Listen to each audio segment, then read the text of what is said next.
Hi there. Today I wanted to explain some of the details around seller financing. It is a very hot topic right now, but I have also noticed that a lot of the information being shared out there is inaccurate or possibly skewed to benefit one party over the others, and that doesn't work in seller financing. So, first, what is seller financing? Essentially, it is when a buyer uses the seller as the bank instead of a typical lender. So instead of you going to the bank, getting a loan, going through underwriting, appraisals, sharing your firstborn, whatever it is they're asking for, the seller of that property essentially is the bank for you. So it's different than what a lot of people confuse seller financing for contract for deed. Contract for deed is when that owner of the property holds on to that deed and still is the legal owner, and the buyer makes payments until their loan is paid off, and then they hand over the deed. That's not what seller financing is at all. Seller financing transfers the deed or warranty deed or who the actual legal owner is at the county recorder's office from the current owner to the buyer or new owner. So that is the one piece that is very, very different between contract for deed and seller financing. Now, in order for seller financing to work, it has to work for both sides of the transaction. And we'll get into that in a little bit. So there are essentially three pieces to a seller finance deal. The first is down payment. The second is what's the interest rate. And the third is what are the terms, meaning how long is the loan amortized for and is there a balloon payment? And we'll talk about that in a minute. So all of these terms are negotiable in seller financing. Another big difference when you compare it to conventional or bank financing. The bank sets the terms for you and they tell you we can give you this rate based on your debt to income ratio, based on your credit report, based on how much money you're putting down.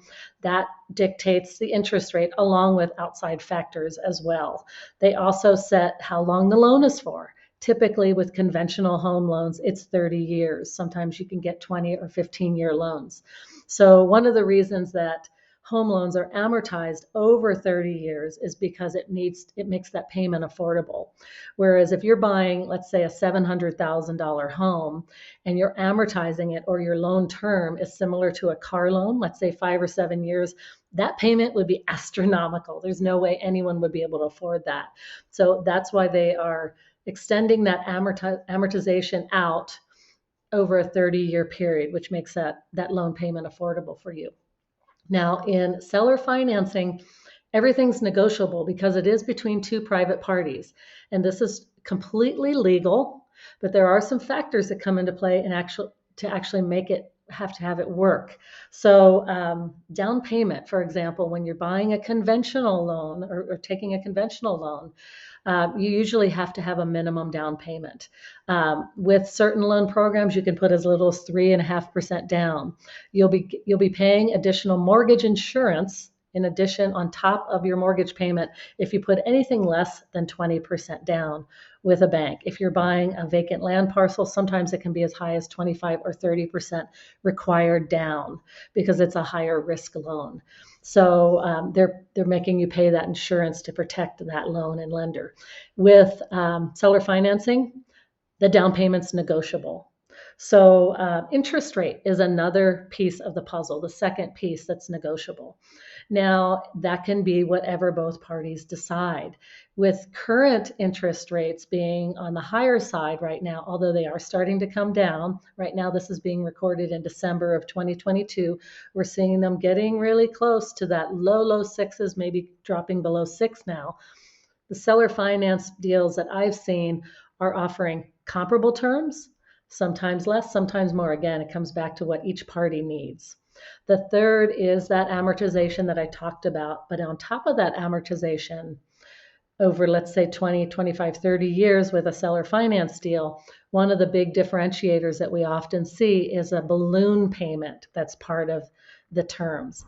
And what that means is let's use an example. Let's say I have a 68-year-old individual that's selling a home and they own it free and clear and they are willing to do seller financing.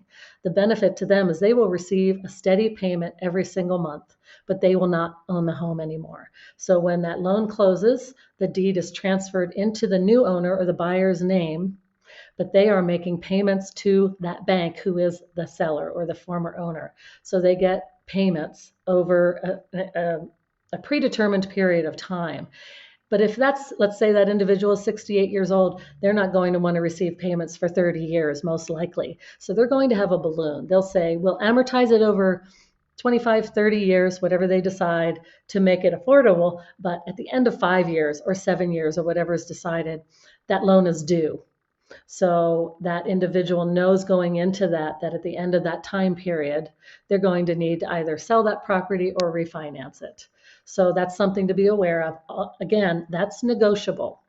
So the third piece of the puzzle, and this is where I see most agents making their biggest mistakes when they try to negotiate seller financing.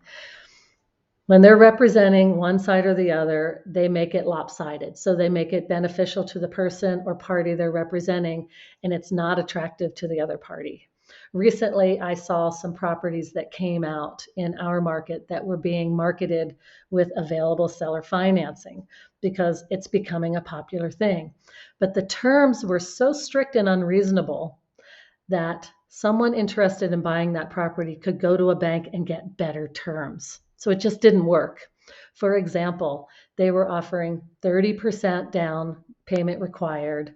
I think it was a 2 or 3 year balloon, so that loan would come due, and the rate was higher than what banks were offering. At that point, there are no takers, right? Why go into that when you can put way less down, you can get better terms, and you don't have a balloon? So that's an example of it benefiting only one side, benefiting the seller. So no, there are no takers. On the other side, sometimes I have been a listing agent for a property and someone brings a seller finance proposal to me, which I'm always willing to look at, and it's a starting point for negotiations and discussion. But they're coming to me. Sometimes it can be a buyer that may not be able to qualify for a conventional loan, or their down payment is so low that their payments would be too high with that bank, or the rate would be too high. That's fine. Let's see what we can do, right? But they come to me with something similar to, let's say, 2-3% down, maybe 5% down, with a 2.5 or 3% interest rate and 30-year amortization with a 10 or 15-year balloon, something like that. Well, that's going to raise some red flags for me. I'm going to want to know, where are these terms coming from and what's in it for my client, for my seller.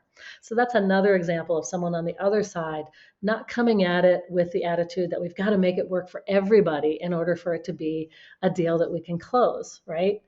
One of the big advantages that I think I'd like to get out there that a lot of sellers don't realize is that if you've got a fair amount of equity in your property, when you sell that property, you are looking at paying fairly substantial capital gains during that calendar year that you sell it. So if you are an individual, it's up to $250,000 tax free that you don't have to pay. Capital gains are above, that profit that you make.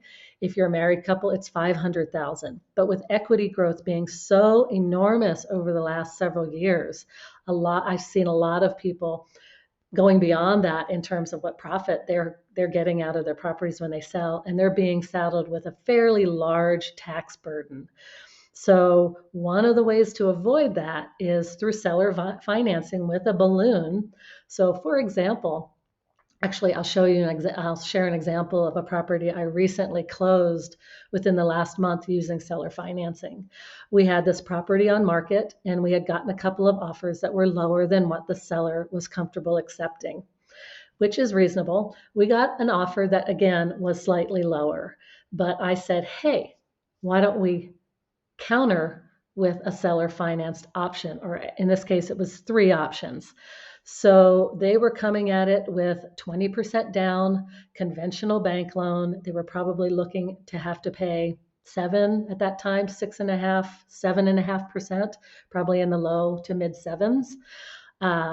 and looking at a fairly steep mortgage payment with a large down payment. So what we did was we set up 3 scenarios where we proposed different loan terms. So we had different down payment amounts, which were considerably less than that 20%, competitive rates that were lower than the banks were offering, different amortization schedules, 20, 25, 30. There were a couple of different combinations that we offered, and a 5-year balloon. So we put this deal together and we closed on it. And so what this did for that buyer was it allowed them to get into the property with less money out of their pocket. With less closing costs, they avoided thousands of dollars in underwriting and appraisal fees from the bank. And they get the note. So the warranty deed, the deed of the property is in their name. They own that property. My client no longer owns that property. So here's what happened on the seller side. He did accept, and we closed on that property for less than what he wanted. However, he is now the bank. So instead of them making their monthly mortgage payments to a bank or a lender, they're making it to this individual. And there are certain ways that you want to set this up so that it's legal and so that it's accountable through a third-party servicer. So just leave a message in the comments or DM me if you have any questions about that. But there are certain processes that have to be put in place to make sure that everyone's protected.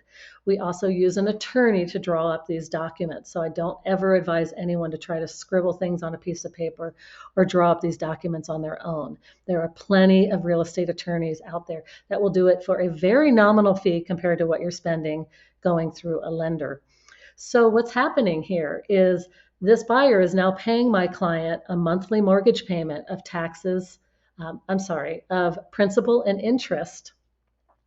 The principal portion is not taxable because it is a loan repayment. The interest is taxable, but instead of receiving this giant lump sum of profit that he would have gotten in that calendar year and having to pay capital gains on it, the loan is being paid back over a period of 5 years. And so he's spreading out the tax burden over several years. The other piece of this puzzle is, yes, he no longer owns the property, but he owns the note or the loan terms just like a bank would. So if this party that purchased the property were to ever fail to make payments or if he had to foreclose on it, just like a bank would, if you don't make your payments to a bank, they can take the property back. He could get the property back. So I'm not suggesting that that's what we're doing going into this. And a lot of sellers say, I don't want the property back. But here's the thing. If you're buying a property, you're going to be putting repairs into it, doing work. And so you have a vested interest in keeping that loan current. But if for some reason you fall on hardship and that seller has to take that property back, make sure it's written into that contract that you're using through an attorney, but they're getting back a property that has been improved and they've already made money on that they can easily sell at retail. So those are a lot of perks to think about, but I can't impress enough upon those of you who are thinking about negotiating, whether it's with or without an agent, the necessary piece of it needing to be beneficial for both sides. So a lot of times in real estate, people come at it with a take no prisoners attitude. Seller financing is really one of those unique opportunities where everybody can win and everyone can do well as a result of us all working together. So I hope this has been helpful. Leave me a message in the comments below, or you can also reach me on montanagoodlife.com. Take care.